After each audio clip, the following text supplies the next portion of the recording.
처음에 측량 방법에 따른 분류, 도해 지적, 수치 지적이 나오는데요. 이걸 왜 측량 방법이라고 하냐면 측량 기구가 다릅니다. 측량 기구가. 이러한 측량 기구가 있어요. 이렇게 생긴 측량 기구가 있는데 이 측량 기구를 평판 내지는 측판 또 내지는 산발이라고 불러요. 산발이. 발이 3개라고 해서 산발이라고 부르는데요. 이게 다리가 짝수개면 움직인답니다. 요게. 그런데 홀수개 3개면 5개도 움직일 텐데 3개면 이게 안 움직인대요. 그래서 관측이 정확하게 된답니다. 그래서 측량기구는 전부 다 다리가 3개입니다. 그 중에서 최초로 만들어진 측량기구가 저 측판, 평판이라는 측량기구인데요. 처음에 만들어졌기 때문에 요거 가지고 산발이라고 불러요. 다른 측량기구도 다 다리가 3개인 것 같지만 처음에 만들어진 측량기구라서 여기다가 산발이라고 붙입니다. 평판, 측판, 산발이라고 부르는데요. 이 측량기구를 통해서 측량을 하게 되면 평판 측량 내지는 측판 측량이라고 부릅니다. 그런데 여기에 노트북이 연결되어 있는 경우가 있습니다. 노트북이 이렇게. 그러면 관측한 수치가 노트북에 자동적으로 입력이 돼서 계산을 해버립니다. 이를 전자평판이라고 불러요. 전자평판. 현재 우리나라에서 가장 많이 사용하고 있는 측량기구가 전자평판이라는 측량기구입니다. 이 전자평판 내지는 평판은 어떠한 정보를 수집하기 위한 측량기구냐면 경계를 수집하기 위한 측량기구입니다. 경계. 그럼 경계는 어디에 그려지는 정보냐면 그림 형태의 정보니까 어디에 그려지겠습니까?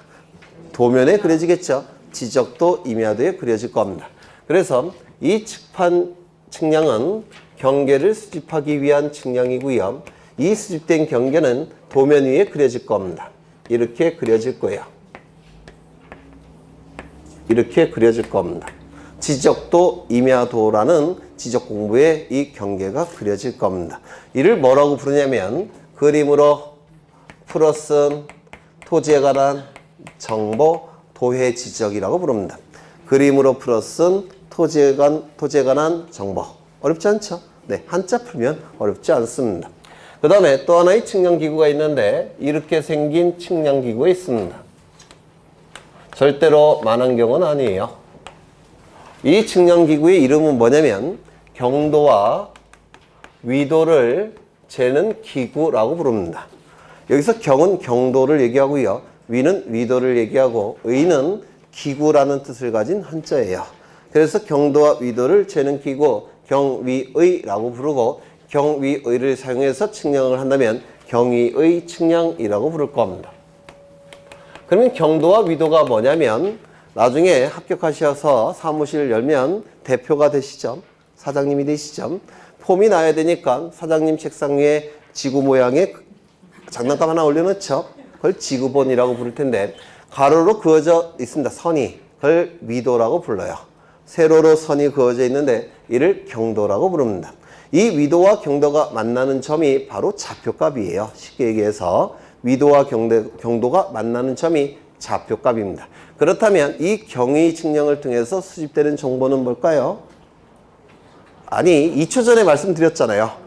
경도와 위도가 만나는 점이 뭐라고요? 좌표값. 그러면 이는 무엇을 수집하기 위한 측량기구겠습니까? 경계점, 좌표. 좌표를 수집하는 측량기구가 됩니다. 그렇죠? 이거는 경계점, 좌표값을 수집하기 위한 측량기구가 되는 겁니다. 그냥 좌표값 이렇게 불러요. 그러면 이 경계점 좌표가 수집이 되니까 이 좌표값은 어떠한 장부에 등록되겠습니까? 경계점 좌표 등록부에 등록이 될 겁니다. 맞습니까? 그 경계점 좌표 등록부에 이러한 정보들이 수집이 될 거예요.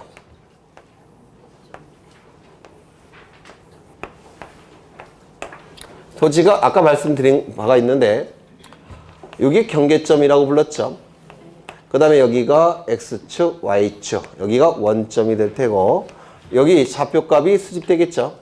좌표값이 이렇게 수집이 될 겁니다. 맞습니까? 수치들이 나올 거예요. X좌표, Y좌표, X좌표, Y좌표, X좌표, Y좌표, X좌표, Y좌표 이렇게 수치들이 나오게 수집이 될 겁니다. 이때 이 경계점을 특정하기 위해서 숫자를 부여해요. 이렇게. 그래서 여기 1, 2, 3 이런 숫자가 나옵니다. 여기는 X좌표, Y좌표가 나올 겁니다. 좌표 등록부는 이렇게 생겼어요. 이때 이 숫자를 부호라고 부릅니다. 부호. 그리고 이 그림을 부호도라고 불러요. 숫자는 부호. 그러니까 좌표값을 특정하기 위해서 부호가 부여되어 있는데요. 숫자 형태로 부호가 부여되어 있는데 숫자를 부호. 그리고 이 그림을 부호도라고 부릅니다. 좌표 등록부에 등록될까요? 안 될까요? 될 겁니다. 부호 및 부호도는 좌표 등록부에만 등록되는 정보들이에요. 이때 숫자들이 이렇게 나올 텐데 예를 들어서 200, 뭐 300, 400, 100, 뭐 10, 20 이런 식으로 쭉 나오게 될 겁니다. 이런 식으로. 그렇죠? 이걸 뭐라고 부르냐면 이 정보는 수치 형태로 존재하는 정보죠. 그래서 수치 지적. 좌표 형태로 존재하는 정보죠. 그래서 좌표 지적이라고 부릅니다.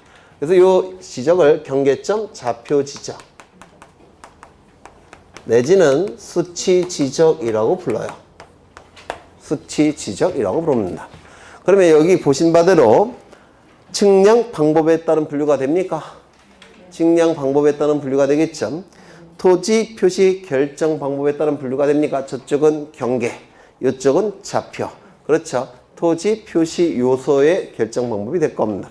그 다음에 여기 보시면 출제가 되는 건 뭐냐면 어느 것이 더 이해하기 쉬운가? 어느 것이 더 정밀한가?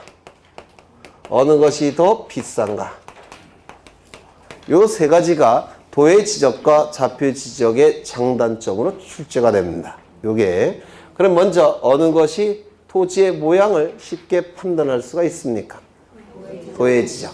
이거는 유치원 다니는 친구들도 토지의 모양 알 수가 있죠. 여러분들 어른이죠. 이거 토지의 모양 알 수 있습니까? 몰라요. 저도 물론 모릅니다. 이건 전문 자격을 가진 자들만 알 겁니다. 맞습니까? 그러면 이해는 이쪽이 훨씬 쉬울 테고 어려울 겁니다. 즉 이러한 관계가 성립이 될 겁니다. 그렇겠죠? 그러면 장점은 도의 지적은 이해가 쉽고 그렇죠? 그 다음에 좌표 지적은 이해가 어렵고 단점이 될 겁니다. 그 다음에 정밀도는 어느 것이 정밀하겠습니까? 저쪽 거는 사람이 그린 거예요. 눈으로. 이쪽은 컴퓨터가 딱 계산해낸 겁니다. 어느 것이 정밀하겠습니까? 당연히 이게 훨씬 정밀도가 떨어질 테고 정밀할 겁니다. 이러한 관계가 될 겁니다. 그렇죠? 그 다음에 어느 것이 비쌀까요? 그랬더니 어떤 분이 요즘 컴퓨터 1000만 원짜리 노트북도 있으니까 이게 비싸겠다라고 말씀하시는 분도 있는데 이건 만원경처럼 생겼죠? 이건 수억짜리도 있습니다. 이쪽이 훨씬 비싸요. 그러면 어느 게 더 비용이 많이 들겠습니까? 이거. 이렇게 될 겁니다. 이렇게 될 겁니다. 이런 것들이 출제가 이루어집니다. 이런 것들이. 그래서 거기 보시면 파란색으로 색깔이 입혀져 있기 때문에 따로 줄칠 필요는 없을 겁니다. 여간 거기 보시면 경계 뭐 파란색으로 색깔이 칠해진데 거기 줄치시면 돼요. 네. 그 다음에 넘어가겠습니다.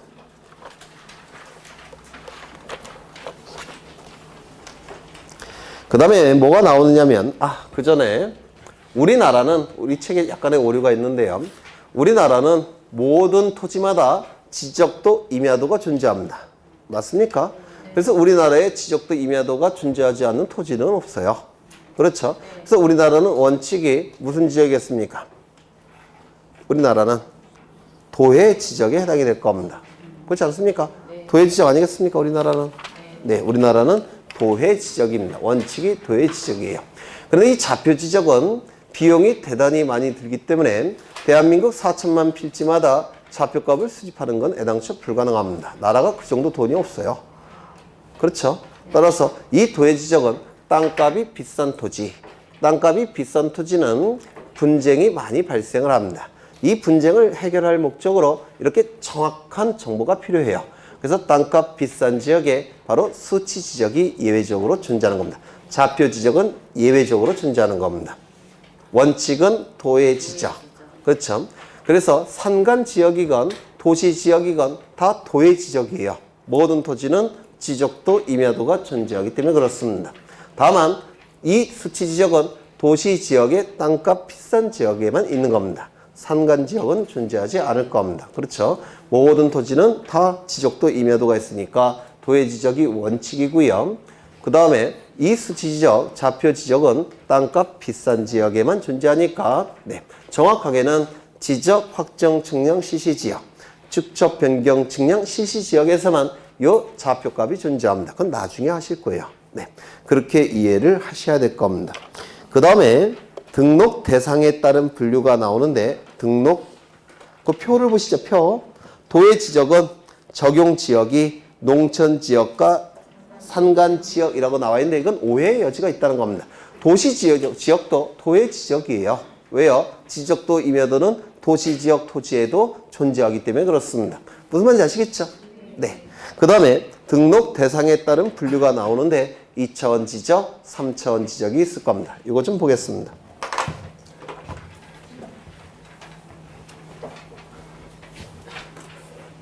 토지가 이렇게 존재합니다. 토지가 이렇게 존재하고요. 옆에서 본 겁니다. 따라서 여기는 땅속이 될 겁니다. 지중이라고 민법에서 공부하실 거예요. 땅 지자를 써서 지, 가운데라고 해서 중, 지중이라고 부를 겁니다. 그 다음에 여기는 공중이 될 겁니다. 공중. 여기는 지표면이 되겠죠. 지표면이 될 겁니다. 이때 토지에 관한 정보가 여기에 관한 정보만을 수집이 된다면 이를 2차원 지적이라고 불러요. 요 2차원이라는 문구는요. 2차원이라는 문구는 평면, 수평을 수학에서 2차원이라고 얘기합니다. 수학에서. 그래서 이를 평면 지적이라고 부릅니다. 평면을 2차원에서 수학에서 2차원이라고 표현하기 때문에 그래요. 그 다음에 토지는 보통 경사면이 더 많은가요? 평면이 더 많은가요? 물론 경사면이 더 많을 수도 있지만 그냥 그렇게 생각하시면 안 돼요. 다른 학원 다 평면이라고 했는데 농담이고요. 그래서 이걸 수평 지적이라고도 불러요. 2차원 지적, 평면 지적, 수평 지적이라고 부릅니다.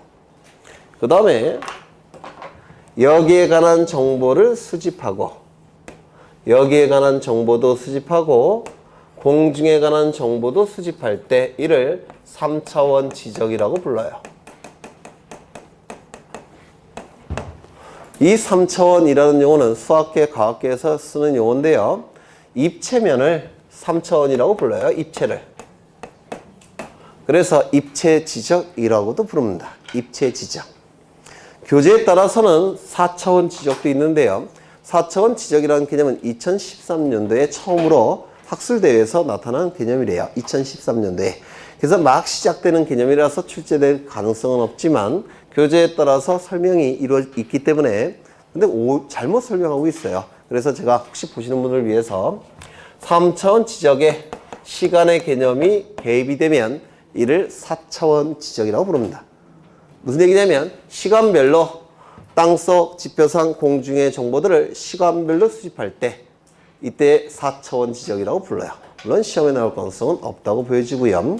그 다음에 설명이 됐죠. 그러면 이 그림은 아까 어디서도 봤습니까? 이 그림은 3차원은 아까 이 그림 그린 적이 있는데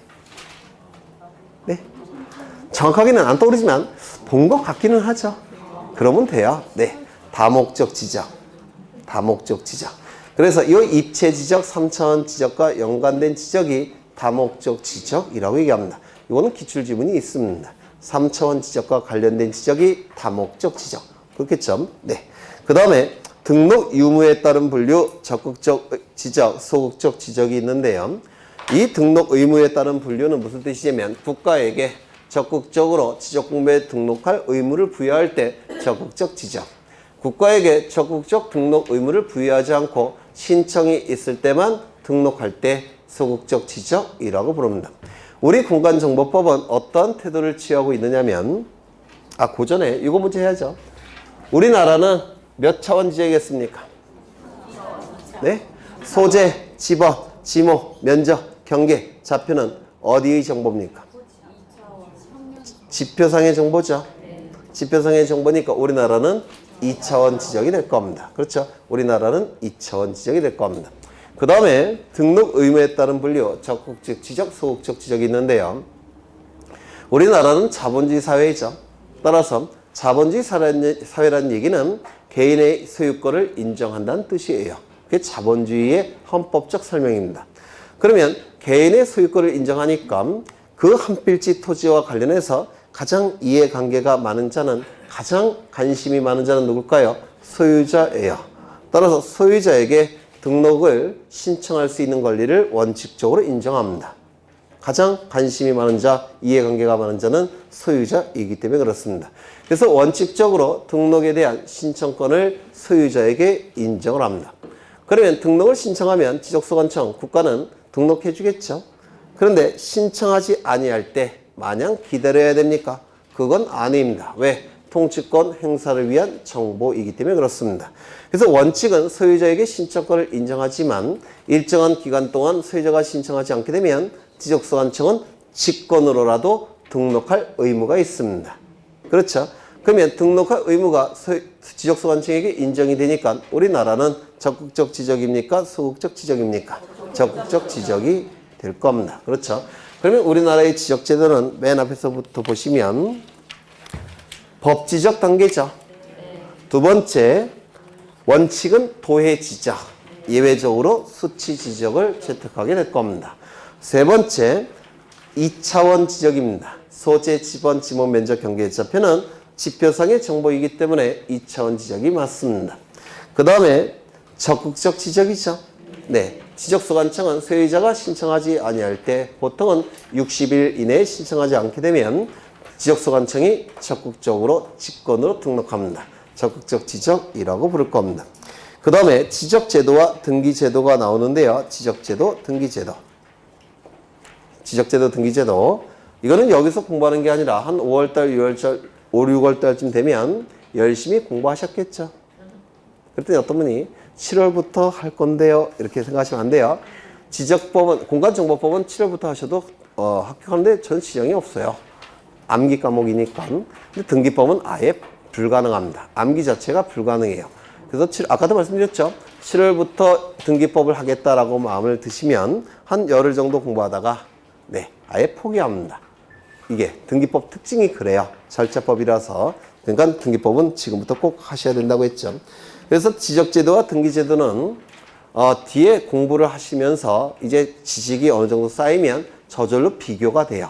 그때쯤 되면 제가 한 페이지 넘겨보시면 이 표를 가지고 설명을 드릴 겁니다. 표를 가지고. 네. 그 다음에 19쪽을 보시면 공간정보의 구축 및 관리에 관한 법률이 나오는데요. 거기 목적이 있는데 어느 법이건 간에 그 목적이 가장 중요합니다. 어느 법이건 간에. 목적은 뭐냐면 그 법률이 만들어진 목적을 의미해요. 법률이 만들어진 재정 목적을 의미하기 때문에 이 목적은 출제 영순위가 됩니다. 이게 목적이라는 게 법률이 만들어진 목적이니까 가장 중요한 내용이라서 보통은 제1조에 규정을 둬요. 제1조에. 1조에. 그런데 우리 공간정보법은 예외예요. 제가 볼 때는. 어떤 선생님들은 아주 중요하다고 별표도 치시는데 제가 볼 때는 예외입니다. 왜냐하면 거기 좀 보죠. 첫째 줄 보시면 측량이라는 문구가 있죠. 측량. 이 측량은 두 가지 종류로 나눕니다. 일반 측량이 있고 지적 측량이 있습니다. 이 일반 측량은 지적 측량을 제외한 다른 측량들을 얘기하는데요. 바닷길 측량. 바닷길도 있어요. 왜냐하면 선박이 지나갈 때 암초가 있으면 선박 구멍 뻥 나죠. 그렇죠. 암초가 없는 길을 만들어야 됩니다. 그게 바닷길이에요. 그 다음에 건물 올릴 때 있죠. 그렇죠. 그때도 제대로 올려야 되니까 측량해야 될 겁니다. 다리 놓을 때도 있죠. 그때도 측량을 하게 돼요. 그게 바로 일반 측량이에요. 그 다음에 면적, 경계, 좌표값을 수집하기 위한 측량을 지적 측량이라고 부릅니다. 그러면 우리 공간정보법에서 우리 시험에 들어가는 것은 지적제도만 들어갑니다. 그러면 우리 시험에 출제되는 측량은 어느 거겠습니까? 요게 시험에 나옵니다. 요건 우리 시험에 나오지 않습니다. 그런데 요것마저도 제1조에 규정이 되어 있습니다. 거기 측량이라고 표현되어 있으니까 요 일반 측량도 공간정보법에 규정이 되어 있습니다. 그런데 이건 우리 시험법에 안 나오죠. 시험에 안 나오죠. 그래서 우리 시험에 나오지 않는 내용이 제1조에 들어가 있기 때문에 우리 시험과는 관련성이 조금 멀어지는 겁니다. 그 다음에 그 옆에 보시면 수로조사라는 문구가 있죠. 수로는 바닷길을 얘기해요. 바닷길. 바닷길. 암초가 있는 것을 피해서 길이 나 있습니다.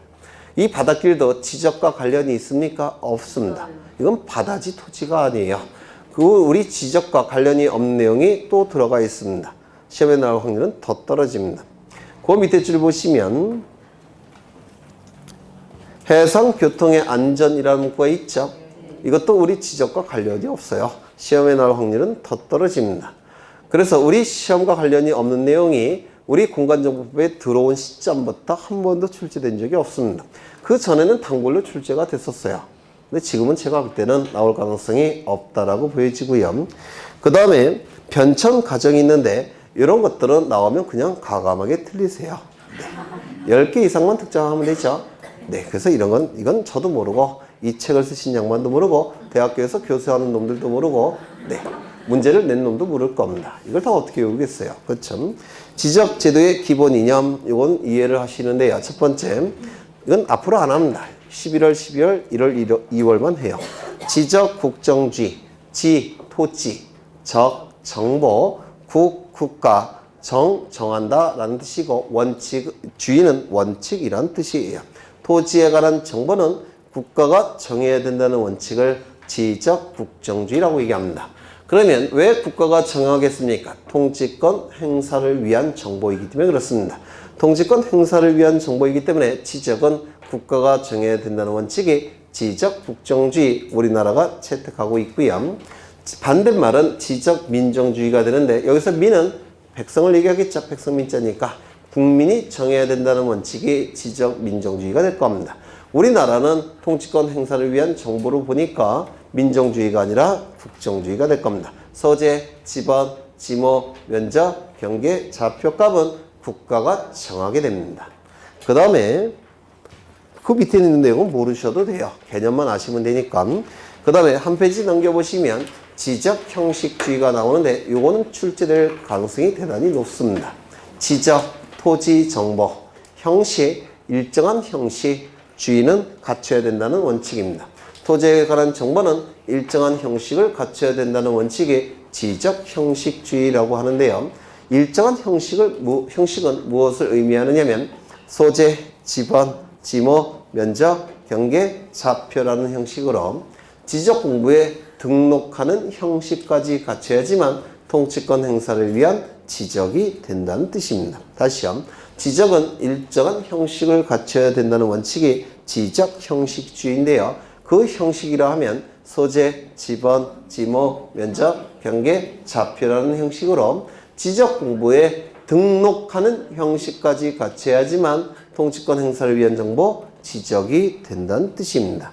따라서 이를 지적 등록주의라고도 얘기합니다. 등록하는 형식까지 갖춰야 되기 때문에 지적 등록주의라고 얘기할 겁니다. 내용은 모르셔도 돼요. 의미만 아시면 됩니다.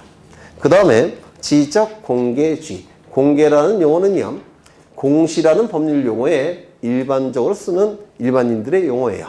우리 공간정보법은 공시 법령이죠. 그걸 일반인들이 쓰는 용어로 바꾸면 공개라고 하는 겁니다. 따라서 이를 지적 공개주의, 주권자인 국민에게 공시해야 된다고 했죠. 공개주의가 될 수밖에 없을 겁니다. 그 다음에 실질적 심사주의. 아까 보셨죠? 주권자인 국민에게 그 내용이 공시가 돼야 되니까 정확한 내용만 들어가 있어야 됩니다. 따라서 실질적으로 심사해야지 형식적으로 심사해서는 안 될 겁니다. 이게 왜 중요하냐면 등기관의 심사권은 서면조사권이라고 해서 첨부된 정보를 가지고 신청 정보의 내용만을 확인합니다. 따라서 이걸 형식적 심사라고 했어요. 그래서 등기관은 형식적 심사권, 지적소관청 소속 공무원은 실질적 심사권. 이게 대비가 되기 때문에 종종 출제가 됩니다. 그 다음에 직권등록주의. 아까 보셨죠? 네. 소유자에게 일단은 신청권을 인정합니다. 하지만 통치권 행사를 위한 정보니까 소유자가 60일 내지는 90일 이내에 신청하지 않게 되면 지적소관청은 직권으로라도 등록할 의무가 있습니다. 이를 직권등록주의라고 얘기할 겁니다. 적극적으로 등록할 의무가 있으니까 적극적 등록주의라고 부르고요. 지적소관청은 이 의무를 이행해야 되니까 강제된다라고 얘기합니다. 그래서 등록강제주의라고도 부릅니다. 그 다음에 오른쪽을 보시면 지적정의가 나와 있고요. 거기 있는 내용들은 다 뒤에서 볼 거예요. 다 볼 건데 여기서 하나 확인할 게 5번의 지적소관청입니다. 지적소관청. 지적소관청은 시장, 군수, 구청장을 얘기한다고 했죠. 시장, 군수, 구청장을 얘기합니다. 이때 이 구청장은 자치구청장이어도 되고 비자치구청장이어도 된다고 했죠. 그러면 그 밑에 보시면 셋째 줄 보시면 자치구가 아닌 구의 구청장은 포함이 됩니까? 제외가 됩니까? 포함이 되는 겁니다. 포함. 이거 이해가 되십니까? 네. 포함 동그라미 치시고 그러면 비자치구청장이 포함이 되니까 비자치구를 두는 시의 시장은 지적소관청이 될 수 있습니까? 없습니까? 없다 그랬죠? 그래서 그 위에 옆에 보시면 제외라는 문구 있습니까? 네, 제외라는 문구가 있습니다. 물론 자치구를 두는 시의 시장도 지적소관청에서 물론 제외가 돼요. 그래서 구가 있는 시의 시장은 지적소관청이 될 수가 없고 구가 없는 시의 시장만 지적소관청이 될 겁니다. 그렇죠? 이미 설명이 됐고요. 한 페이지 넘겨보시면 7번에 연속 지적도라는 개념이 나오는데 이것도 출제될 가능성이 대단히 높습니다. 거기 첫 번째 줄에 전자측량을 하지 아니하고 라는 문구 있습니까? 요거 꼭 기억하셔야 돼요. 왜 네. 이게 근시이면서 노안이니까 잘 안 보여요. 안타깝죠? 네. 그래서 안경 2개를 갖고 다녀요. 여러분들도 얼마 안 남았습니다. 네. 지적 측량을 하지 아니하고 이거 밑줄 치시고요. 지적 측량을 하지 아니하고 왜 지적 측량을 하지 않느냐면 컴퓨터 파일 형태로 만들어진 지적도를 컴퓨터 프로그램을 통해서 이걸 붙인 거예요. 옆으로. 그러면 지적도나 임야도는 반드시 측량이 필요해요.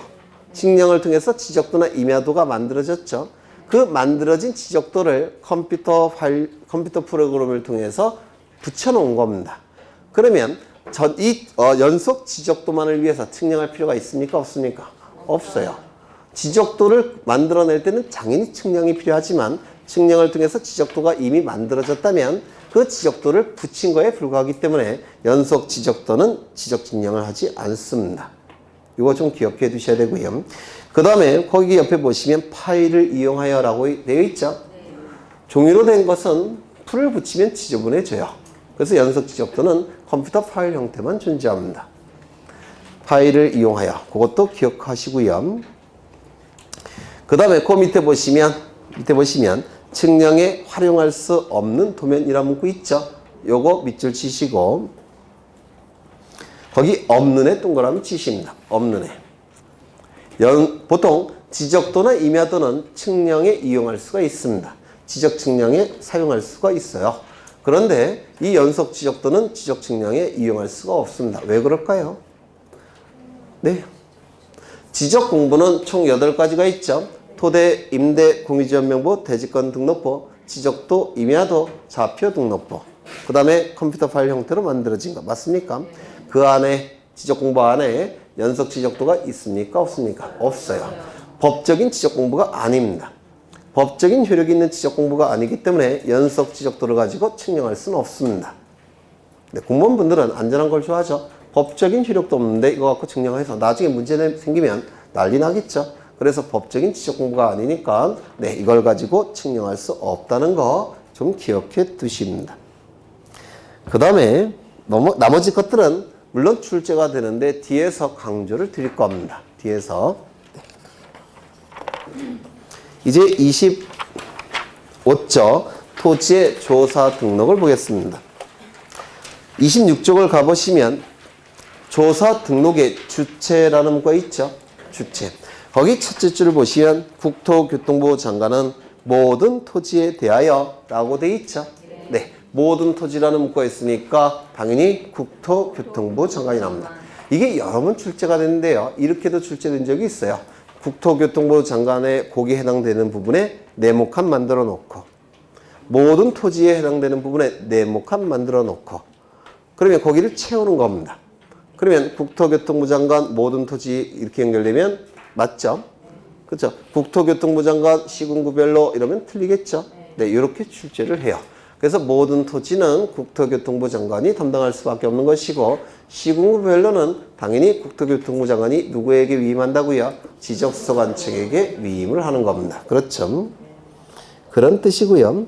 그 다음에 거기 직권에 의한 조사 등 거기 박스에 토지 등록회 주체 뭐 이런 게 나와 있죠? 네. 제 이름으로 나온 책이지만 틀렸어요. 이것 그냥 아닙니다. 네. 네. 최초의 등록은 국토교통부 장관. 그 이후에는 지적소관청 뭐 그거 아니에요. 최초의 등록도 여기서 최초의 등록은 뭘 의미하냐면 국가가 탄생했을 때 그때의 개념이에요. 요 개념이. 그래서 우리 시험과 관련된 내용이 아니에요. 그래서 모르셔도 되고요. 그 다음에 직권에 의한 조사 등록. 이거는 별표 치셔야 됩니다. 네. 별표 치셔야 돼요. 대단히 중요하고 작년에도 출제가 됐습니다. 작년에도 요 순서까지 암기되셔야 됩니다. 순서까지. 근데 이 순서를 암기하는 게 어렵지 않습니다. 원칙적으로 등록은 소유자의 신청에 의해서 지적소관청이 등록하는 거죠. 그렇죠. 그런데 소유자가 일정한 기간 내에 신청하지 아니할 때 지적소관청은 마냥 기다릴 수는 없다고 했죠. 이때는 어떻게라도 등록해야 된다고요? 직권으로라도 등록할 겁니다. 이때 직권으로 등록하는 절차가 있을 텐데 그 절차가 여기에 나와 있는 겁니다. 이 절차 순서까지 기억해 두셔야 돼요. 물론 작년에도 출제가 됐습니다. 맨 처음에 지적소관청이 직권으로 등록할 때 뭘 해야 될까요? 계획을 수립해야 됩니다. 계획을 당연히 먼저 수립해야 되겠죠. 이때 수립되는 계획은 토지 이동에 대해서 현재의 상황을 어떻게 조사할지 계획을 수립하는 겁니다. 토지 이동, 뭐라 그랬습니까? 토지의 표시가 달라지는 것을 토지 이동이라고 했는데 혹시 기억나십니까? 네, 처음 오신 분들은 나중에 할 거예요. 나중에 토지에 관한 정보가 달라진 현재의 상황을 어떻게 조사할지 지적소관청은 계획을 먼저 수립을 해야 됩니다. 이때 분명히 토지 이동이라고 되어 있죠. 뭐라고 출제하느냐면 작년에도 이렇게 출제했습니다. 토지 이용 현황 조사 계획 수립. 이건 의미가 같을까요? 다를까요? 완전히 다릅니다. 토지 이용은 공법 시간에 하시는 거예요. 그렇죠? 이용은 사용한다는 뜻이고 이동은 달라진다는 뜻입니다. 그래서 이게 아니고 요겁니다. 기억하셔야 돼요. 물론 작년에도 강조했는데 출제가 됐습니다. 이용이 아니라 이동, 의미가 다르기 때문에 그렇습니다. 계획을 수립했다면 그 다음에 뭘 해야 될까요? 수립한 계획에 따라서 현장에 가야 되겠죠. 수립한 계획에 따라서 그 토지한테로 가야 되겠죠. 현장에 가야 될 겁니다. 현장에 가서 뭘 할까요? 조사를 해야 되겠죠. 이때의 조사는 토지 이동에 대한 조사가 될 겁니다. 토지의 표시가 어떻게 달라졌는지 조사를 할 겁니다. 그래서 두 번째는 현장에 가서 토지에 관한 정보가 어떻게 달라졌는지 조사를 해야 될 겁니다. 조사가 이루어지면 정보가 수집되겠죠. 수집된 정보는 토지 이동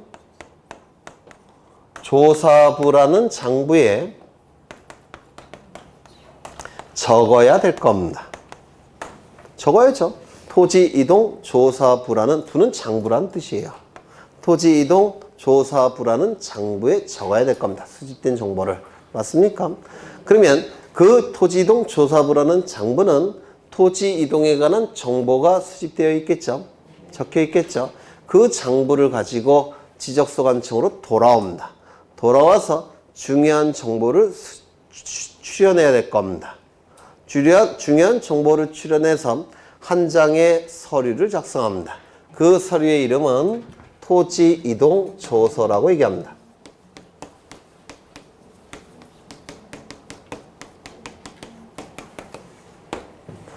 장부에 적혀진 정보 중에서 중요한 정보를 추려냅니다. 중요한 정보를 추려내서 한 장의 서류를 만드는데요. 이를 토지이동조서라고 부르는데 이 조서라는 용어도 법률 용어예요. 어떤 의미가 있느냐면 국가기관이 만든 서류를 조서라고 부릅니다. 국가기관이 만든 서류 조서. 여러분들도 잘 아시는 조서가 있어요. 피의자 신문조서. 누가 작성했을까요? 경찰관이. 피고인 신문조서 누가 작성을 했을까요? 검찰이. 아니 법원이. 그렇죠? 네. 그래서 조서라는 문구는 국가기관이 만든 서류를 조서라고 불러요. 우리 법에서. 네. 그래서 지적소관청은 토지 이동에 대한 조서를 작성합니다. 이 조서까지 작성이 되면 토지 이동 정리 결의서에 첨부를 합니다. 토지 이동 정리 결의서에 첨부한 다음에 직권으로 정리를 하게 됩니다. 뭐를? 지적 공부를. 이렇게 외워두셔야 돼요. 먼저 토지이동 조사 계획, 토지이동 현황 조사 계획 수립. 두 번째, 토지이동 조사부에 적는다는 거.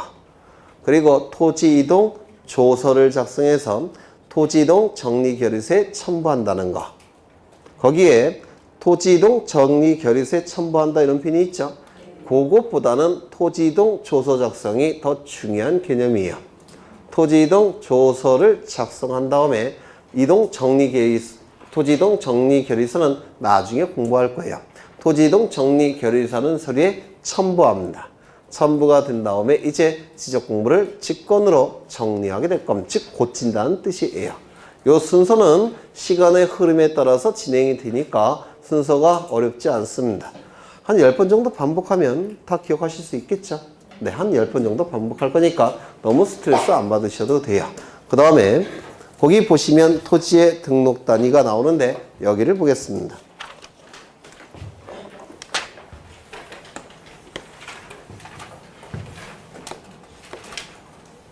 아까 그린 그림을 다시 확인을 해보면 이렇게 그려졌다 그랬죠.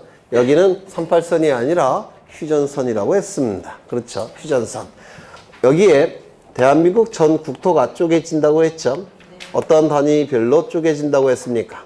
지번부여 지역 단위로 쪼개진다고 그랬죠. 지번부여 지역별로 쪼개집니다. 구체적으로 어느 지역을 얘기합니까? 도시지역은 동, 농촌지역은 리를 얘기합니다. 이때 지번부여 지역, 즉 동지역과 리지역은 다시 이렇게 선이 그어져요. 인위적으로 선이 그어집니다. 이걸 뭐라고 얘기했습니까? 필지라고 불렀습니다. 필지. 그 다음에 여기도 이렇게 필지가 구획이 될 겁니다. 이때 요 하나를 한필지 토지라고 말씀을 드렸죠. 요게 한필지 토지가 될 겁니다. 이 한필지 토지에 관한 정보가 수집이 될 테고 이 수집된 정보는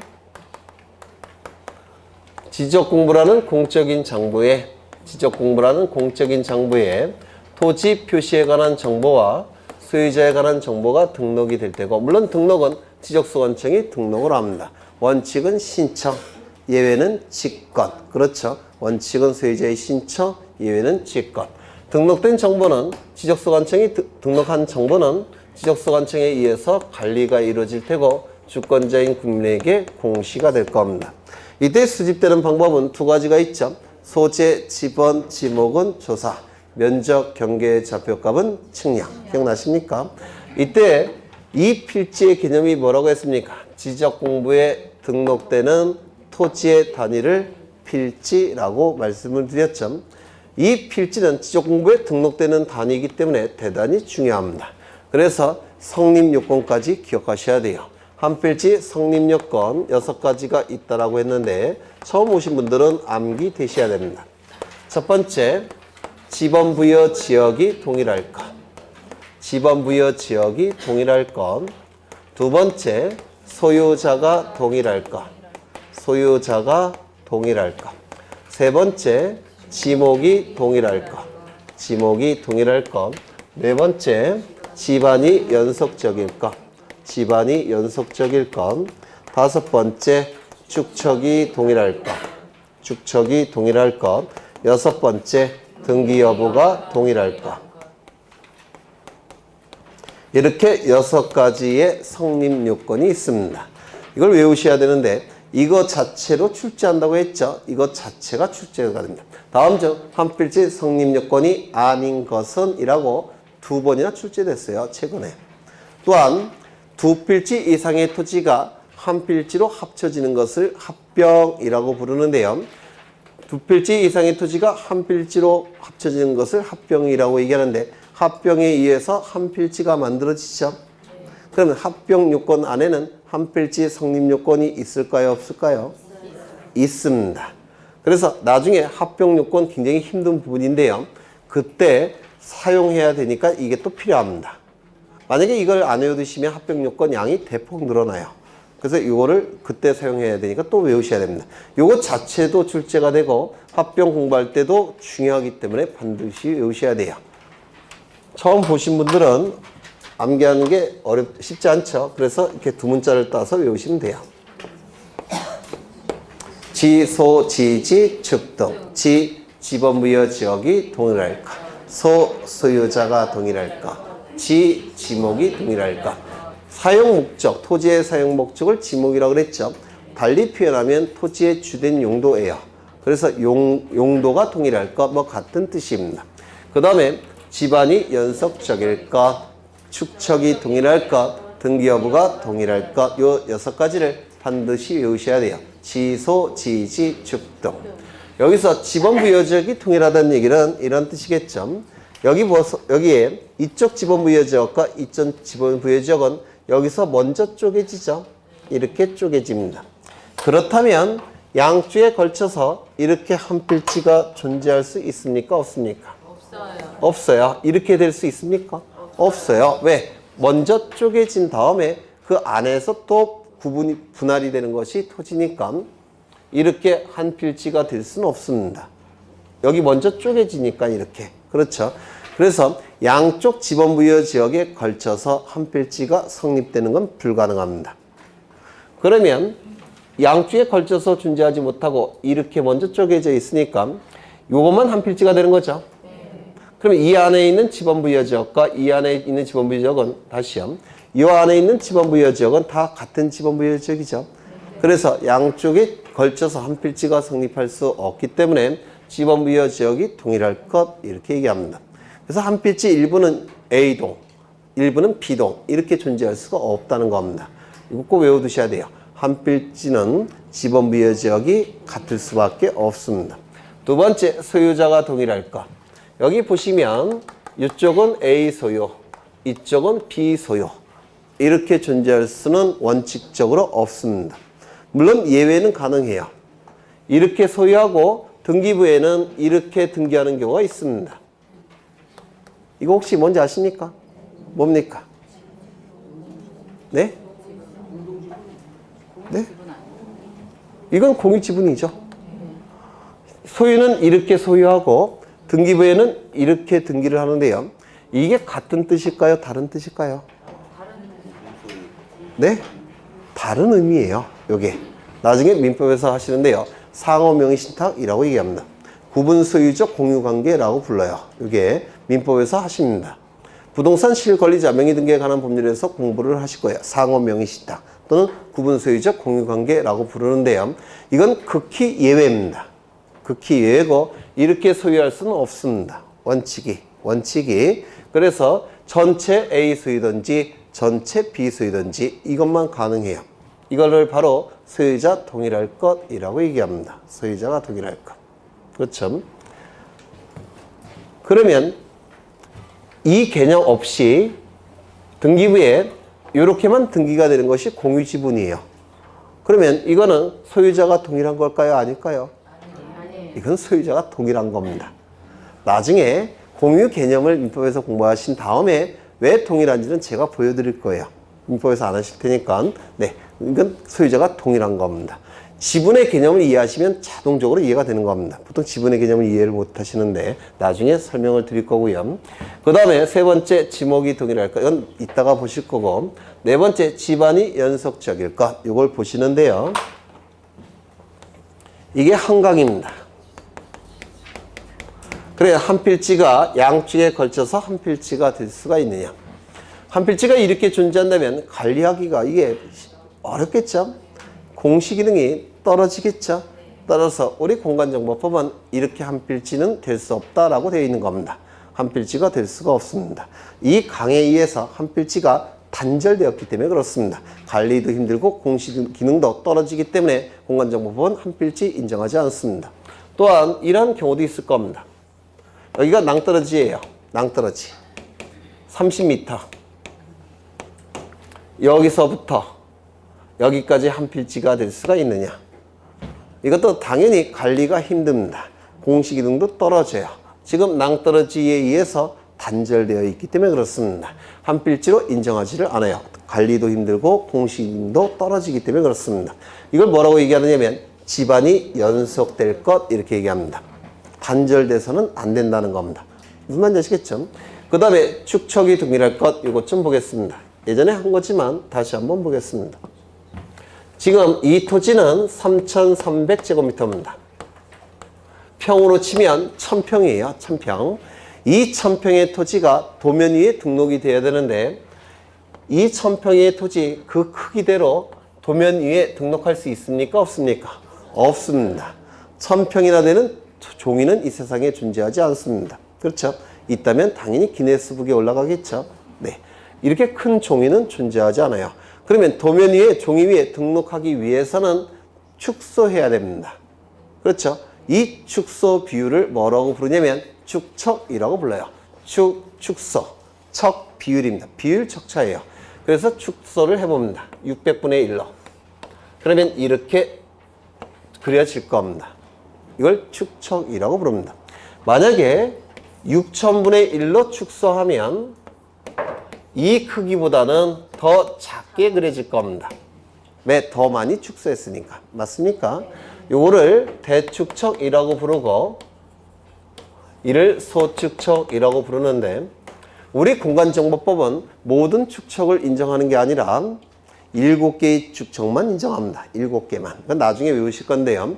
대축척에 해당되는 것은 500분의 1, 600분의 1. 요 두 가지만 대축척에 해당이 되고요.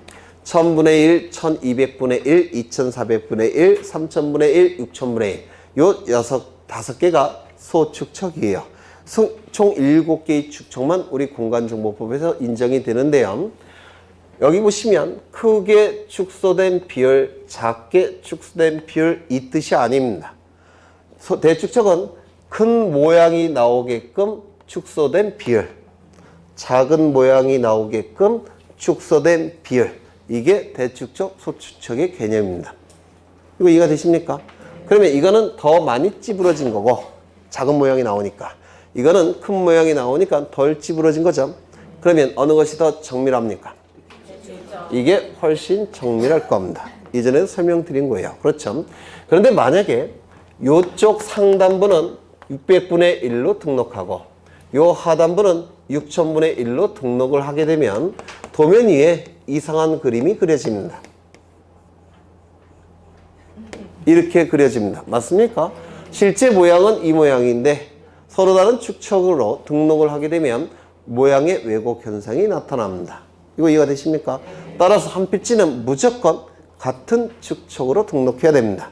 모양의 왜곡이 나타나는 것을 방지하기 위해서. 이게 축척이 동일할 것이라고 얘기합니다. 등기여부가 동일할 것, 우리 토지 등기부는 한 필지별로 등기부가 하나씩 있습니다. 따라서 한 필지 일부를 등기하고 한 필지 일부는 등기하지 않을 수가 없어요. 등기하든지 말든지 이것만 선택이 가능합니다. 그래서 등기여부가 동일할 것에 해당이 됩니다. 문제는 요거죠. 지목이 동일할 것. 이 지목이 동일하다는 얘기는 딱 한 6, 7분만 더 할게요. 지목이 동일하다는 얘기는 이런 뜻이에요. 이 토지는 논농사 토지입니다. 토지의 사용 목적은 논농사예요. 그러면 우리 공간정보법에서 논농사 토지는 지목을 뭐라고 정해놨느냐면 답이라고 정해놨습니다. 논답자를 써서 답이라고 정해놨습니다. 그 다음에 이 논농사 토지는 필연적으로 관계수로가 필요합니다. 비가 많이 오면 물을 뽑아내야 되고 비가 적게 오면 물을 공급해야 돼요. 그래서 논농사 토지는 밑에 물이 찰랑찰랑 차 있죠. 그래서 관계수로가 반드시 필요해요.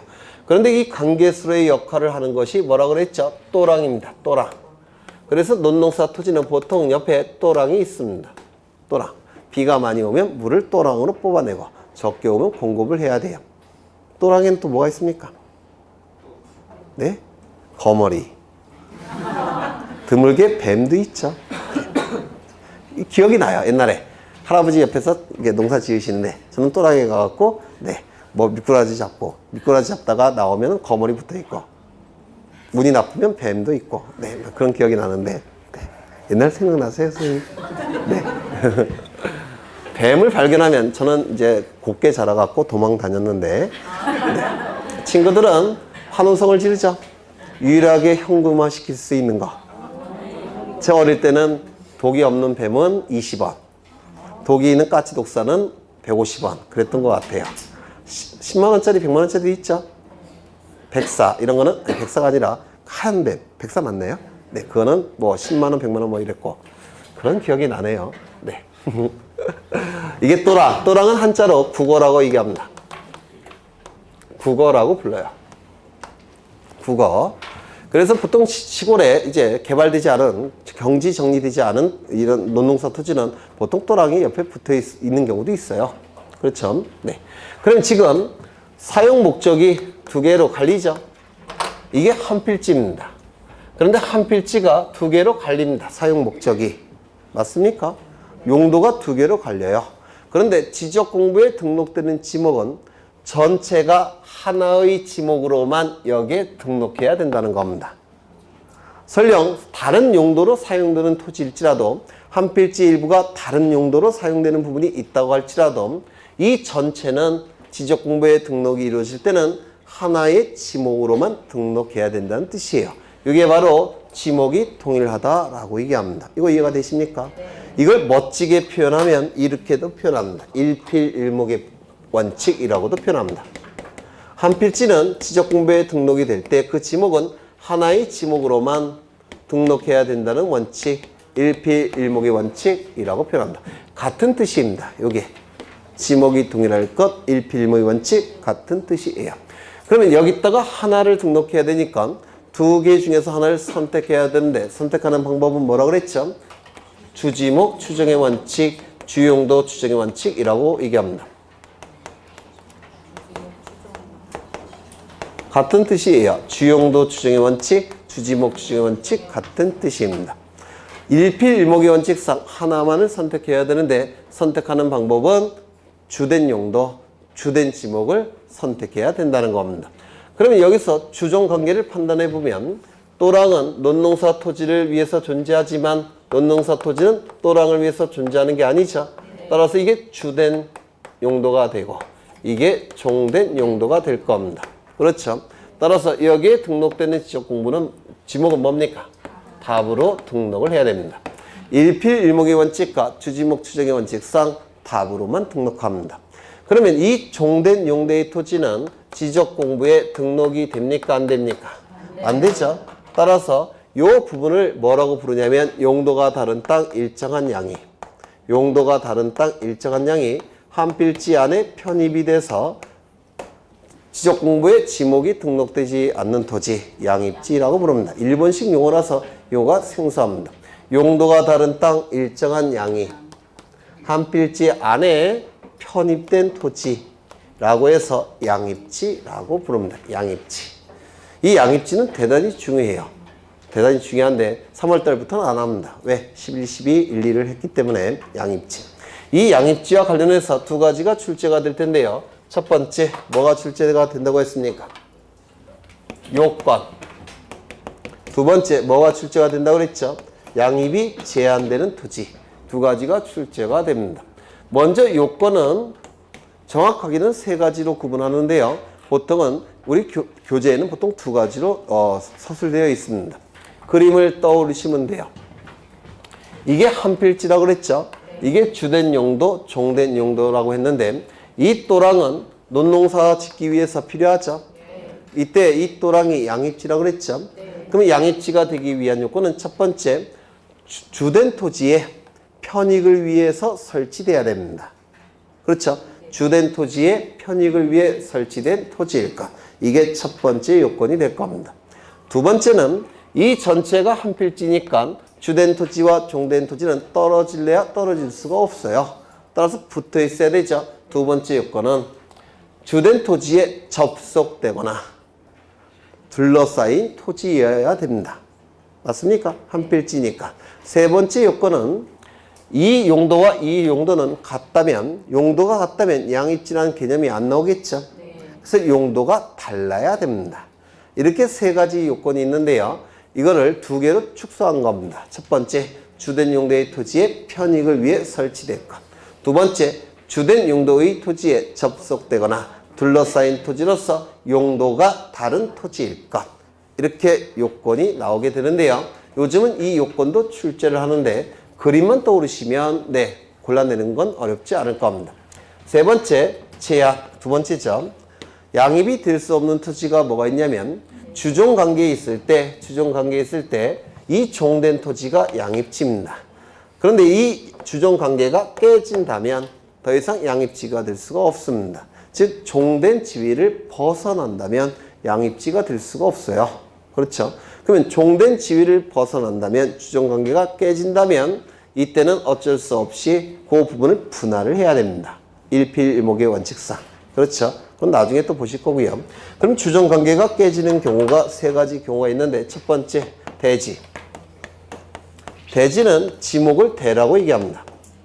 대지는 각종 비용이 투입이 돼야 돼요. 왜? 상수도 시설, 하수도 시설, 정화조 시설, 각종 시설이 투입되기 때문에 모든 지목의 토지 중에서 가장 비싼 토지입니다. 종된 지위를 벗어났다고 평가합니다. 두 번째, 주된 토지의 10%를 초과한다면 이것도 종된 지위를 벗어났다고 평가합니다. 그렇다면 이게 100제곱미터입니다. 이게 10제곱미터예요. 양입지 될 수 있습니까? 없습니까? 있습니다. 왜? 벗어난 건 아니죠. 초과한 건 아닙니다. 10%까지는 양입될 수 있을 겁니다. 세 번째, 마지막으로 330제곱미터를 초과한다면 이것도 종된 지위를 벗어난 겁니다. 왜? 100평이에요. 100평을 종된 토지라고 할 수는 없죠. 저 100평만 있어도 강의 안 해요. 네. 물론 강남에 있다든지 이런 데 있으면 좋겠죠. 그래서 이것도 종된 지위를 벗어났다고 평가합니다. 뭐 이해하는 게 어렵지는 않을 겁니다. 주종관계가 깨질 때 그때는 양입지가 될 수가 없습니다. 그때는 주종관계가 깨졌으니까 종된 지위를 벗어났죠. 그러면 어떻게 해야 됩니까? 종된 지위를 벗어났으니까 양입지가 안 돼서 지적공부의 지목이 등록이 돼야 되죠. 그런데 일필일목의 원칙상 지적공부는 하나만 등록해야 되죠. 어떻게 할 수밖에 없어요? 분할할 수밖에 없는 겁니다. 그때는. 그래서 오늘은 여기까지 볼 겁니다. 오늘 주로 11월, 12월 달에 했던 것을 한번 다시 정리를 했기 때문에 전체적인 내용을 다시 한번 할 필요는 없을 것 같아요. 그래서 오늘은 여기서 종료를 짓고요. 다음 시간에 요 강의 계획서 나가 있죠. 요만큼 할 겁니다. 다음 시간에 여기 나와 있는 순서와 나와 있는 내용들을 강의를 할 거예요. 미리 예습해 오는 게 좋을 것 같은데 11월, 12월 달에 공부하신 분들은 한 번쯤 목차례도 보고 오시고요. 처음 오신 분들은 안 해 오셔도 돼요. 읽어봐도 뭔 말인지 모를 테니까 11월, 12월 달에 강의 들으신 분들은 목차례도 한 번씩 읽고 오시는 게 효과가 있을 겁니다. 고생하셨고 다음 주에 뵙겠습니다. 수고하셨습니다.